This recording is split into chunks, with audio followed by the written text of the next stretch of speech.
Hoje aqui no Bike é Legal nós vamos falar de ciclismo de altíssimo rendimento. Nós vamos lembrar a data de 14 de julho de 1991. Foi o dia que Mauro Ribeiro, um brasileiro, venceu uma etapa de Tour de France. Isso mesmo. Mauro, muito obrigado por você nos receber aqui no Bike é Legal. Como que foi que acontece isso na carreira de um brasileiro? Me conta, Mauro. Para mim foi um sonho, foi acho que uma coisa assim que era realmente um sonho de garoto realizado, porque realmente vencer uma etapa do Tour de France, ela é especial, ela é difícil e são poucas oportunidades que aparecem todos os anos. Eu me lancei numa tentativa de fuga, faltando 600 metros, eu me lancei muito rápido, eu tinha essa facilidade de partir rápido, eu coloquei mais ou menos 40 a 45 metros de diferença, o tempo de reação da movimentação. Quando eles reagiram, faltava 320 metros, eu vi as plaquinhas abaixando 50 por 50 metros, e eu estava a 61 km por hora, e eu via que eles vinham chegando, eu digo, uau, o que eu tenho que fazer para ir mais rápido, né? Mas eu estava no meu limite. Então, foi 20 centímetros de diferença entre a minha vitória e o segundo colocado. Ribeiro, the Brazilian professional. We've never had a stage winner from Brazil in the Tour de France before, and he's gone for it now. He may not be French, but he rides for a French team, and I think he's going to sneak this one right on the line. But is he going to hang on now? As Konishev comes on the left, and Maurice Jalabert in the middle, and right on the line, he gets it. My goodness me! Brazil has triumphed in the Tour de France for the very first time. Me conta mais, assim, esse ano que a equipe estava decidida e com a missão de vencer um Tour de France. A gente entrou como favorita, né? Existia uma pressão muito grande. Eu estava descobrindo o Tour de France, né? Foi muito agressivo, é muito rápido, é muito dinâmico. O primeiro dia de competição assustou muito. O número 1 mundial da nossa equipe, que era o Charles Motet, ele chegou do meu lado e ele falou: "Você está assustado?" Eu falei: "Cara, eu estou apavorado." Ele falou: "Não se preocupe, eu também estou." Né? E ele era um cara muito experiente, já tinha vivido, né? Digo assim, e aquilo ele falou: "Tenha calma, as coisas vão se encaixar, é uma questão de se adaptar. 1, 2, 3 dias você vai se adaptar, não se preocupe." E realmente, no segundo dia foi difícil, mas eu já consegui entender um pouco o mecanismo.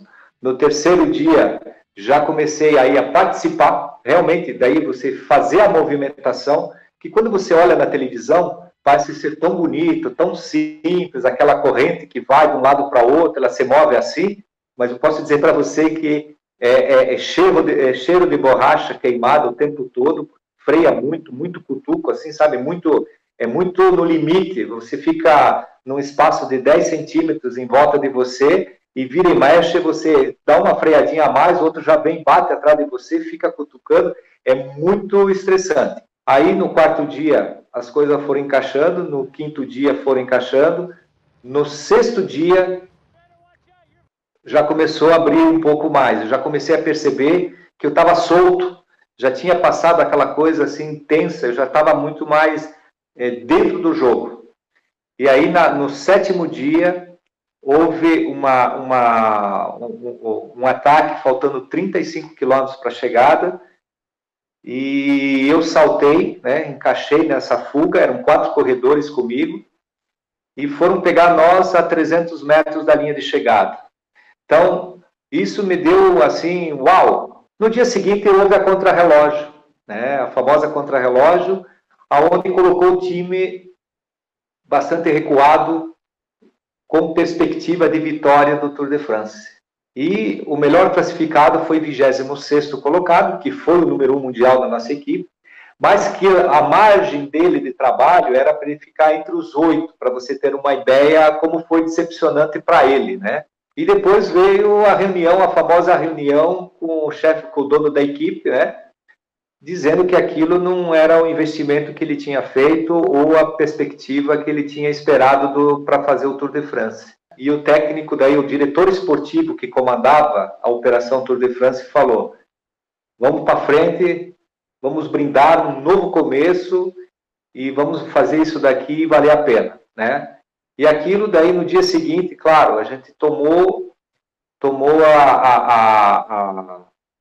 a lição de casa, como que não, a reunião era simples, nenhuma fuga, nenhum momento, em qualquer, nem que a gente tivesse que colocar a equipe toda para ir buscar, não poderia ter uma fuga se não tivesse um atleta da nossa equipe. E a competição saiu muito rápida, a primeira hora tinha dado 60 quilômetros de média horária, foi uma etapa de 160 quilômetros que deu 43 ponto qualquer coisinha de média horária.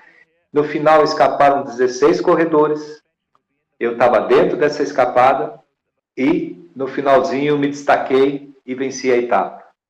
Com essa vitória, despertou realmente esse brilhantismo da equipe.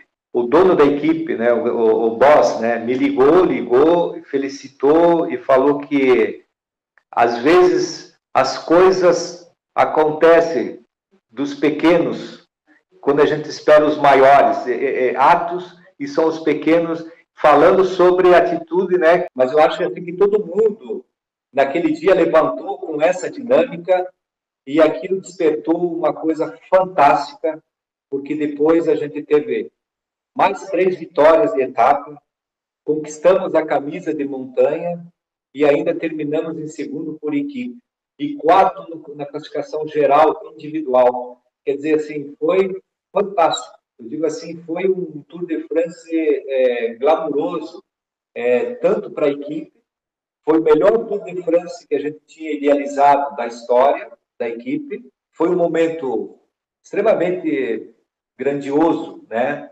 Eu digo assim, pelo fato que até hoje, né, tem até uma brincadeira, tem isso aqui, ó, não sei se você está vendo, aí é a capa do centenário do Tour de France, no domingo, né? E está lá, eles me dedicaram uma página inteira do Tour de France sobre o Tour do Mundo do Tour de France. Quer dizer, eu faço parte desse vamos dizer assim, desses poucos atletas dos anos 90, vamos dizer assim, né? Que foram pioneiros para a globalização do ciclismo mundial. E tudo começa com uma bicicleta emprestada de um vizinho. Foi assim que Mauro Ribeiro estreou em competições amadoras, lá em Curitiba. Foi num começo de verão de 1979. Eu estava indo para os meus 15 anos para 16 anos, e ele já era, vamos dizer assim, elite na categoria de ciclismo, né? E ele falou: você não quer correr? Mas foi muito assim, uma coisa muito acaso mesmo. Falei: mas como assim correr? Não, é que vai estar tendo um evento, e até, eu não sei se você lembra, Renato, tinha a Starup, e era um apoio que estava, então era o campeonato Starup de não federados, né? E a coisa aconteceu ali, Renata. E depois de participar de todas as provas amadoras que o Brasil ainda tinha naquela época, Mauro Ribeiro experimentou uma carreira meteórica na categoria júnior. Venci algumas provas no primeiro ano, né? No segundo ano, em 81, eu fui campeão paranaense, campeão brasileiro, campeão sul-americano, campeão pan-americano de ciclismo. E aí eu já me confirmei como atleta da seleção brasileira, até como adulto. Eu já treinava junto com os adultos. E com isso, a gente teve um presente da época do falecido Bruno Caloi, que era presidente da Confederação Brasileira. Ele falou: vocês merecem. Eu e o Paulo Jamur fomos para o Mundial em Florença, na Itália, em Firenze, né? Em 82, e eu me sagrei campeão mundial de ciclismo na perseguição, na prova por pontos, né? E nesse mesmo ano eu fechei como campeão brasileiro de estrada adulto. Aí começaram a vir os grandes desafios. Mauro Ribeiro não conseguiu a sua classificação para os Jogos Olímpicos de 1984. 84, a base da seleção brasileira A gente teve alguns eventos internacionais que a gente participou na Colômbia, que a gente realizou, teve vitórias assim, e depois a gente seguiu para o México para se preparar para ter os índices para Los Angeles. E ali a gente ficou quase 40 dias treinando e eu não consegui meu índice. Eu voltei para o Brasil, teve um break mais ou menos de 2 meses, porque eu já voltei muito estafado, estava com assim, sabe, não rendia. Você ia para a pista, andava, sabe aquela coisa assim, eu preciso deixar um pouco distante essa bicicleta que ela está me judiando, ela não está me fazendo bem, né? E neste clima de desaponto por não ter sido selecionado para os Jogos Olímpicos de 1984, é que Mauro Ribeiro recebe o convite que mudou a sua carreira. E no final do ano surgiu já uma pequena história já começada pelo Vanderlei Magalhães. Ele estava fazendo um estágio entre a Bélgica e a França e ele voltou para o Brasil e a gente criou um link com um clube muito famoso da época, e surgiu essa oportunidade, e estava o técnico da Confederação Brasileira da época, que era o Juan Timão Bétega, né? Não sei se diz alguma coisa para você, e eu estava sentadinho num canto ali, escutando, ele olhou para mim: você quer ir? Não tinha mais ninguém do meu lado, eu falei: eu vou. Então, assim, a partir desse momento, eu comecei uma carreira realmente de objetividade para se tornar profissional. Para você ter uma ideia, eu pedalei 2 anos praticamente fora da minha posição correta, que seria para um profissional que percorre 6 horas de bicicleta. Eu fiquei com a mesma geometria e o mesmo estilo de pedalar que quando eu era amador aqui no Brasil. Aí entrou na equipe um mecânico que era o mecânico-chefe da equipe do Bernard Hinault, quando o Bernard Hinault se retirou. E o primeiro contato que ele teve comigo, ele pegou e perguntou para mim assim: você está se sentindo bem em cima da tua bicicleta? Eu falei: olha, eu acho que estou. Ele falou: posso mudar para você alguma coisa? Eu falei: claro, tudo bem. E quando eu cheguei lá, eu olhei e falei: uau, mas está 3 centímetros mais alto, está 1,5 centímetros mais longo. Ele falou: mas meu garoto, o que você está fazendo ali, você parece um patinho querendo pedalar. Eu falei: a impressão que dá é que você está de tico-tico. E quando eu fiz a primeira competição, um dos atletas que já faziam 2 anos que estavam na mesma equipe, ele olhou: puxa, agora sim, hein? Agora você está top. Daí eu fui perguntar dele: mas por que você tinha visto isso antes? Ele falou: claro, todo mundo viu. Mas aí eu falei: mas e por que ninguém falou nada para mim? Ele falou: porque você é profissional, você sabe o que você faz. Então, isso é uma coisa realmente que até hoje acontece. É muito assim, respeituoso. A gente, às vezes, olha pelo um lado negativo, mas é um lado muito respeituoso, muito de distância. Cada um sabe o que faz.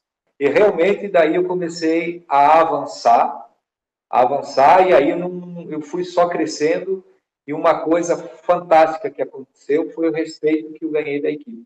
Gostou? Então já sabe, né?